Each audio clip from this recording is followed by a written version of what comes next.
Oi, seja muito bem-vindo ou bem-vinda a mais um vídeo desse canal. É um prazer receber você por aqui. Se você não me conhece, prazer, meu nome é Adri. E hoje eu vim contar o meu relato de como que foi o pós do meu relacionamento abusivo. Eu não sei se eu já contei pra vocês como é que foi o relacionamento em si, porque esse é um vídeo que vai ser bem difícil de gravar, mas eu não sei qual que vai ser a ordem que eu vou postar. Então, até então, que eu tô gravando esse vídeo, eu não gravei o outro. Então pode ser que algumas coisas meio que se desencontrem ali em ordem cronológica, mas pra mim tá sendo mais fácil gravar o pós do que durante, tá? Então eu não vou deixar de gravar só porque eu não consigo falar. Então vamos pelas beiradas de uma forma que eu consigo contar essa história da melhor forma possível pra vocês, a fim de ajudar outras pessoas.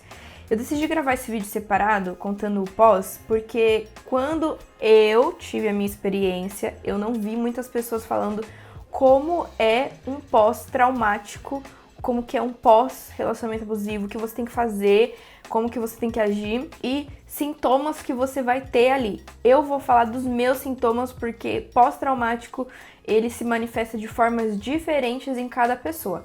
Eu vou contar minha experiência, um pouco também da experiência que eu fiz com a terapia. E aí, caso vocês se identifiquem, comenta aqui embaixo como que foi a experiência de vocês, o que ajudou vocês, enfim, eu vou contar o que me ajudou e o que eu fiz.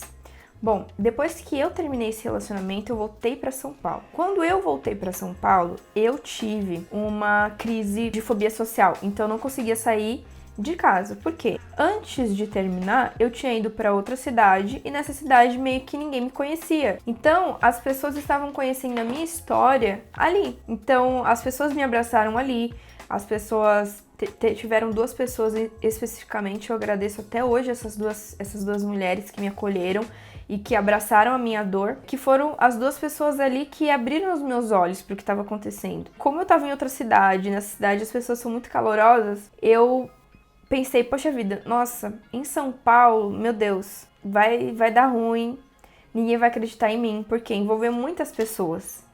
E em vários aspectos eu me sentia muito culpada por várias coisas que aconteceram, eu achava que era culpa minha, eu pensava, poxa vida, eu vou contar isso aqui, ele é super articulado, ele é super manipulador, e assim, ele é o cara mais incrível da face da Terra. A probabilidade das pessoas acreditarem nele do que em mim é muito maior.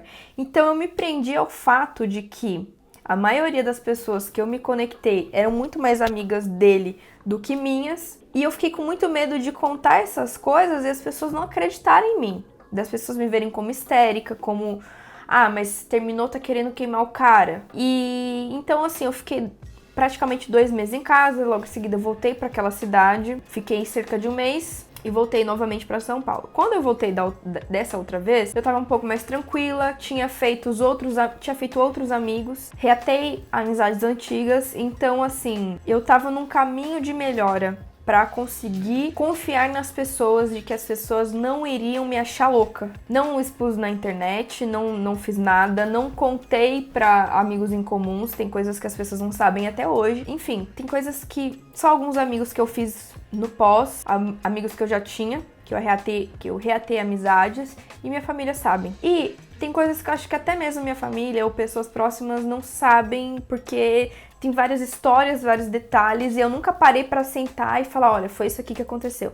Tanto é que pra gravar outro vídeo, por isso que eu tô tendo um pouco de dificuldade. Depois disso, parece que eu desensibilizei pro que tinha acontecido. Eu falei, não, eu tenho que ser forte, eu tenho que reatar minha vida, porque eu perdi muitas coisas. Esse período que eu passei viajando me ajudaram muito, as pessoas me ajudaram muito. E eu falei, vou aproveitar tudo isso que está acontecendo para que eu possa crescer e colocar minha vida num lugar. E realmente foi isso que aconteceu. Conheci pessoas incríveis, continuei fazendo terapia, procurando ajuda, estudando muito sobre isso, relacionamentos abusivos, narcisismo, gaslight, enfim.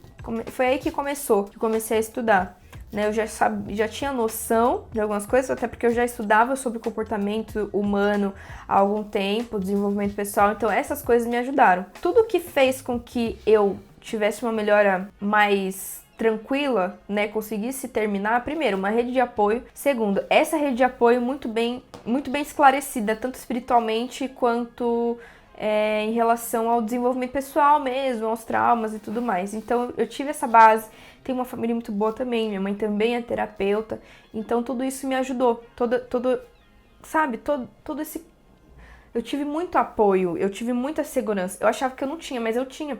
Em relação às outras pessoas que não tem nada disso, gente, pelo amor de Deus, eu fui muito privilegiada por Deus primeiro, eu agradeço a todo mundo que me ajudou. Então, assim, eu acredito que foi por isso que eu não fiz besteira, porque, assim, o nível de envolvimento que eu tinha com ele emocionalmente era muito forte. Muito forte, demorou muito tempo pra eu conseguir me desvencilhar desse sentimento. E aí, o que aconteceu? Eu continuei evoluindo, fui conhecendo outras pessoas e foi aí onde eu conheci o meu último ex-namorado. Quando eu o conheci, eu tava com o meu coração, assim, muito fechado, com o meu coração muito duro. E eu falei assim, tá, se por amor eu não fui feliz, então eu vou encontrar uma pessoa que seja ok e vou me estabilizar com essa pessoa. E foi aí o grande erro. Eu comecei a viajar a trabalho, essa pessoa me abriu muitas portas também.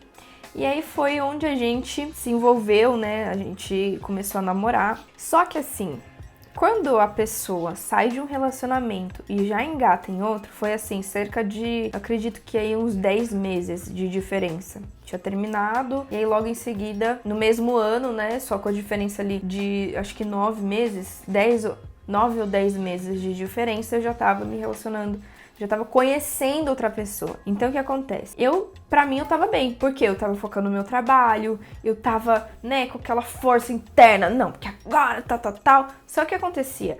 Eu agia daquela forma pra provar pro monstrinho interno de quem eu criei, de quem era esse ex, pra provar pra essa pessoa e me vingar dessa pessoa, né? Olha como eu sou forte. Então era mais pelo outro do que por mim mesma. Então eu acreditava que eu já tava bem, mas eu não tava. E aí eu comecei, dentro desse relacionamento, manifestar alguns comportamentos que eu não tinha naturalmente. Então, ficar olhando WhatsApp, olhar e-mail, ter comportamentos um pouco mais agressivos de explodir, nunca de agredir, mas de explodir e brigar e não, porque você tá errado, não sei o que. E eu nunca fui assim. Eu nunca resolvi problema dessa maneira. E eu comecei a me exaltar demais. E aí o que aconteceu? Eu falei assim, eu preciso de ajuda. E aí foi onde eu comecei a fazer terapia, comecei a fazer análise mesmo, com uma pessoa séria. E aí ela falou assim, olha, o que você tá vivendo é um pós-traumático. Se você não era assim, não tá se reconhecendo, isso não é da sua essência, você tá vivendo um pós-traumático. Eu estive errada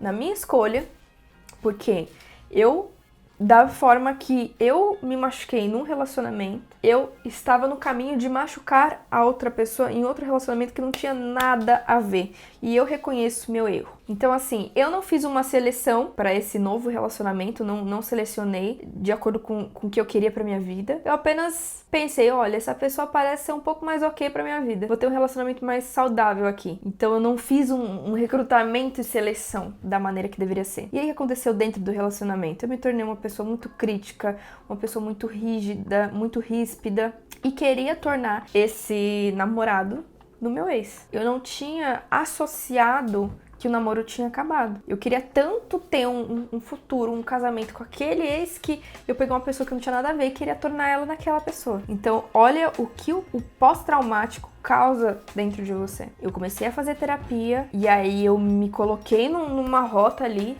conversei com esse meu último namorado e eu falei assim, olha, eu reconheço meu erro diante de tudo isso aqui, reconheço meu 50% de erro e não quero que você seja essa pessoa. Você tem que ser você. Só que quem você é não me agrada. E aí foi onde eu fui franca comigo mesma e franca com ele. Falei, olha, com esses comportamentos aqui não tá legal. Não é isso que eu quero pra minha vida. Claro que envolveram outras coisas também no meio de toda essa farofa. Mas eu tive que ser sincera comigo mesma e sincera com ele. E aí foi onde eu decidi não continuar mais o relacionamento. Então o que acontece? Quando eu tive essa clareza, eu decidi colocar um ponto final naquela história que eu não tinha terminado. Afinal, se eu não tivesse colocado um ponto final nessa história, eu ia continuar me envolvendo com outras pessoas, e no final das contas nunca ia estar curada. O que eu fiz?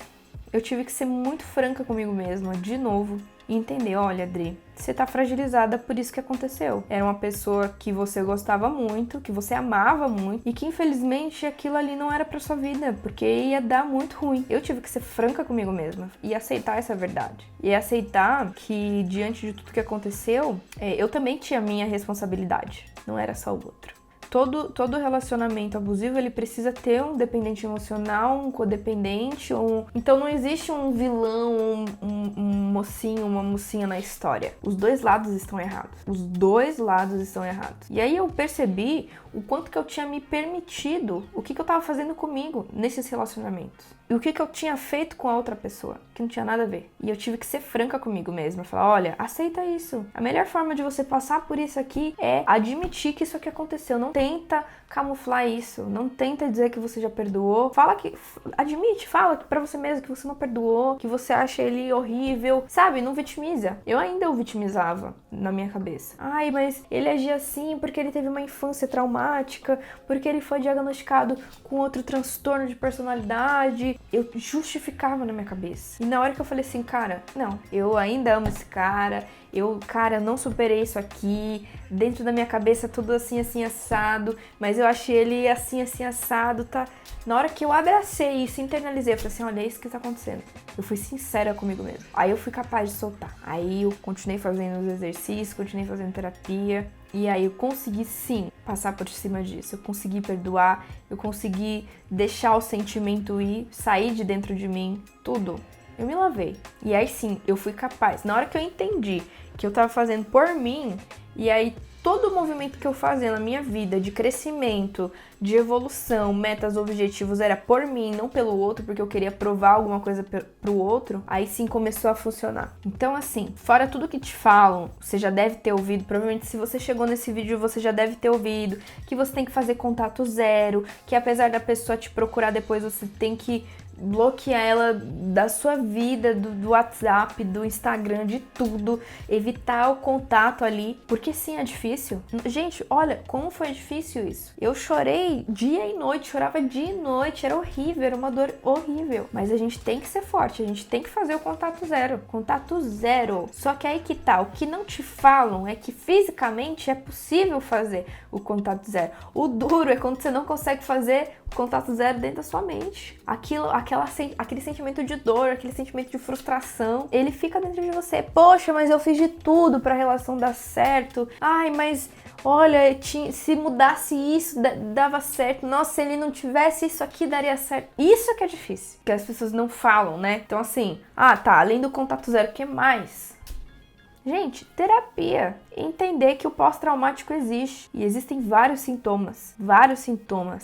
Então, o meu principal aprendizado, primeiro, seja verdadeira e franca com você mesmo, caso essa dor ainda exista.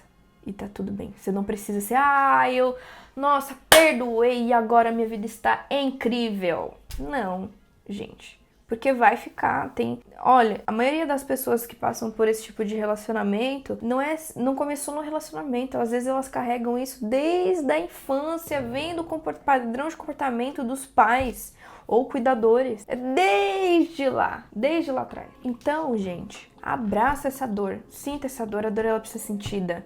Término de relacionamento é um luto sim, e um término de um relacionamento abusivo é pior ainda. E tem sintomas. Não se envolva com outras pessoas depois de um término, principalmente de um relacionamento vindo assim. O que eu fiz? Eu decidi, terminei esse último relacionamento já faz acho que uns 10 meses. E o maior aprendizado que eu carrego é isso. O que eu decidi, terminando esse relacionamento, eu ia cuidar de mim, avaliar as minhas características, o que eu precisava mudar, porque, gente, eu não sou perfeita. Você que tá assistindo esse vídeo, você também não é perfeito. Você não vai achar o príncipe encantado com todas as qualidades. Você vai desenvolver características que você quer numa pessoa que são compatíveis e a partir daí você vai trabalhar em você pra ser o tipo de pessoa que vai estar do lado dessa pessoa. Ai, Dri, eu já fiz a minha lista. Ok, mas você é essa pessoa? Você é a pessoa, a altura dessa pessoa que você quer na sua lista? Então, o que eu decidi pra mim, e pode funcionar pra você, mas é uma coisa que eu decidi pra mim, que eu ia ficar sem me envolver com outras pessoas por tempo ilimitado, enquanto isso, cuidar de mim da forma que eu nunca cuidei, gostar de mim da forma que eu nunca gostei, e ajudar outras pessoas da forma que eu puder, com as minhas histórias e com as minhas experiências e com esses estudos, né? Imagina, eu já estudava isso há anos, imagina quem não tem suporte, quem não tem um familiar que tenha esse aprendizado, ou quem não tem um amigo. Então hoje eu quero ser uma amiga pra você.